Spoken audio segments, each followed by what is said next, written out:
자, 이번에는 그 검찰 이야기를 해보겠습니다. 그 심우정 검찰총장 관련인데요. 그 대통령 구속 취소 후에 즉시 항고를 포기했어요. 네. 그런데 이제 잘 아시다시피 구속 기간을 그 동안에는 날로 계산했다가 네. 이제 시간으로 계산을 했어요. 네. 그런데 그 뒤에 대검찰청이 일선지검에 혼란이 생기니까 구속 기간을 이전처럼 날로 계산해라. 해라. 예. 이거 뭐 앞뒤가 안 맞는 거 그렇죠. 아닙니까? 어떻게 보십니까? 너무 노골적이잖아요. 네. 진짜 이런 윤석열 하나만을 위해서 벌이고 있는 이 법원의 희한한 해석과 검찰의 맞장구, 이걸 보면서 시민들이 이게 법원 검찰이, 우리나라 법원 검찰이 만인에게 평등하게 법을 적용하고 집행하고 있구나라고 누가 생각하겠습니까? 이번에 이제 그 모습이 너무나 극명하게 드러난 것 같고, 이 잘못된 엘리트들의 민낯이라는 게 지금 그전에도 뭐 법률가들이 그렇게 국민들한테 큰 무슨 그 즐거움을 드린 적은 별로 없었던 것 같은데, 이번처럼 이렇게 걱정을 끼치는 경우가 있을까 싶어요. 각 직역에 있는 사람들이 다 그렇잖아. 지금 검찰, 법원, 공수처, 뭐 혼자 할 거 없이 전부 다 속색이는 존재가 됐잖아요. 그런데 그럼에도 불구하고 검찰이 이렇게 무리한 행동을 계속 반복하고 있었던 이유가 뭘까? 그거는 아무리 생각해봐도 그 심우정 개인의 어떤 그 범죄 행위를 덮기 위한 것, 그 다음에 검찰 조직이 또 본격적으로 수사를 받을 수밖에 없는 상황, 이거를 최대한 모면하고 지연시키려는 수작 아니었을까 싶습니다. 이제 마지못해서 김성훈 등에 대한 그 영장을 청구를 했죠. 어저께. 근데 지금 그간에 쭉 나오지 않고 있었던 것이 그나마 예전처럼 이렇게 검찰이 독점하는 시스템이 아니었기 때문에 그나마 다행인 것이, 검찰도 내란에 가담한 흔적들이 있는데 그거를 검찰이 수사를 주도하는 상황이 됐으면 덮였을 거 아닙니까? 근데 지금 국가수사본부나 공수처가 수사를 하다 보니까 그 얘기가 나왔잖아요. 근데 검찰은 그거를 사전에 예방하기 위한 거였는지 공수처도 압수수색을 하고 국가수사본부도 압수수색을 했었잖아요. 그러다 보니까 이제 이 사실이 나온 건데, 일단 김용현의 자진 출석과 관련해서 심우정과 또 대검 차장 이진동이 김용현과 무슨 통화를 했는가, 왜 통화를 했는가, 무슨 얘기를 했는가, 이런 것들이 좀 밝혀져야 되는 게 하나가 확실히 나왔고, 그 다음에 계엄 상황이 벌어진 과정에서 선관위 서버 탈취를 위해서 대검과 방첩사와 국정원이 서로 협조하는 전화가 오갔다라는 것도 드러나고 해서, 그 당장 심우정 개인의 입장이 제일 급할 거고, 그 다음에 검찰 조직이 내란의 주요 임무에 동원됐는가의 문제에 대해서 굉장히 불안할 거고, 그래서 지금 벌어진 일이 아닌가 싶습니다. 그와 관련해서 지금 법사위에서는 심우정 검찰총장의 그 출석을 요구했는데 지금 나오지 않고 있거든요. 뭐 큰 문제는 없습니까? 그렇게 국회에서 출석하라고 그랬는데 지금 나오지 않는데.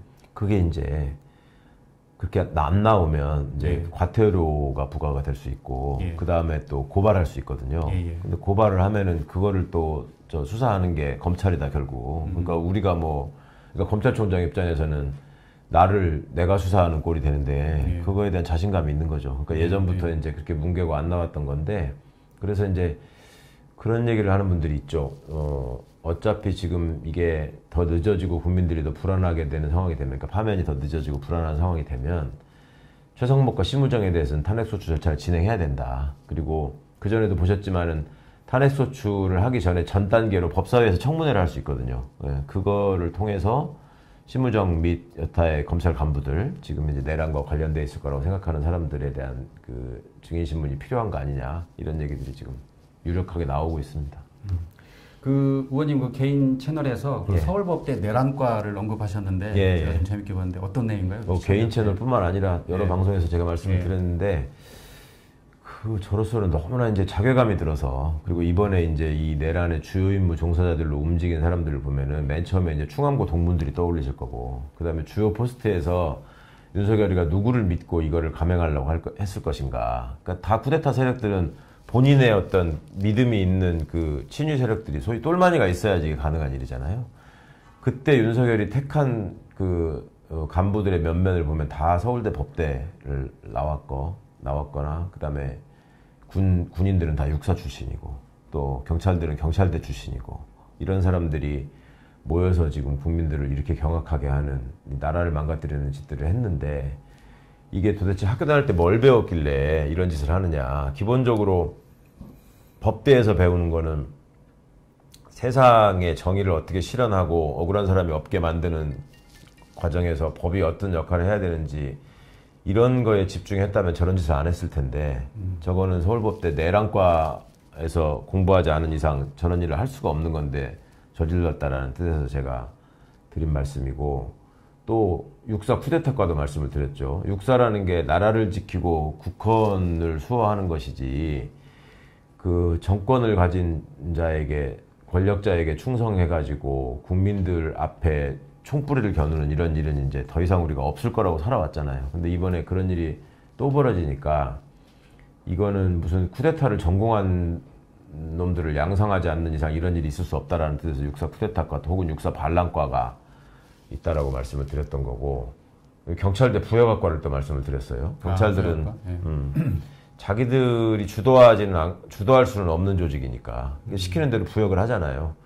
이게 이제 뿌리가 깊은데 옛날부터 쿠데타 세력들이 이 물리적 폭력을 동원해가지고 반대자들이나 국민들을 겁박하기 위해서 군대를 꼭 장악해야 될 필요가 있고, 자기가 또 쿠데타를 다시 안 당하게 위해서라도, 그 다음에 합법적 폭력으로 정적들을 제거하고 국민들을 겁박하기 위해서 이 법무 검찰 조직을 장악해야 될 필요가 있었단 말이에요. 그때 전두환이가 이제 이걸 본격화했고, 그때 등장한 게 이제 육법당이라는 이름이란 말이죠. 전두환 때 집권당인 민정당이 육법당이라는 소리를 들었어요. 그걸 주도했던 게, 그러니까 주요 구성원들이, 실세들이 육사 출신과 서울법대 출신들이었단 말이죠. 이게 지금 한 40년이 흘러가지고 다시 쿠데타가 벌어졌는데 육사하고 서울법대 나온 자들의 위치만 바뀌었지. 그러니까 옛날에는 육사가 주도를 하고 서울법대가 이제 따까리 일을 했다면, 지금은 서울법대가 주도하고 육사가 이제 실행을 하는 이런 일로 이 위아래 위치만 바뀌었지, 등장하는 지금 세력들의 면면은 거의 비슷하기 때문에, 그런 점에서 우리 사회가 이 일을 이제 정리하는 과정에서 교육 시스템, 그 다음에 소위 말하는 엘리트 양성 시스템에 대해서 다시 한번 진짜 심각하게 고민을 해야 된다. 특히 서울법대 출신들이 사회적으로 받는 그 무형의 혜택이라는 거는 엄청나잖아요. 예, 그냥 그 학교를 졸업했다는 것만으로 많은 거를 그냥 다 인정받거나 용서받고 가는 경우가 많으니까. 또 육사나 경찰대 같은 경우에는 학비만 면제받는 게 아니라 먹여주고 재워주고 용돈까지 준단 말이에요. 예. 국민 세금으로. 근데 그런 자들이 이런 상황에서 벌이는 일이라고 하는 거는 내란을 일으켜가지고 민주 헌정 질서를 무너뜨리는 일에 지금 앞장서서 주요 임무를 했다. 이게 얼마나 끔찍한 일입니까? 이걸 고쳐내지고 그 근본을 바꿔내지 않으면 앞으로 이런 일이 또 생기지 않는다는 보장을 할 수가 없잖아요. 그런 측면에서 드린 말씀이었습니다.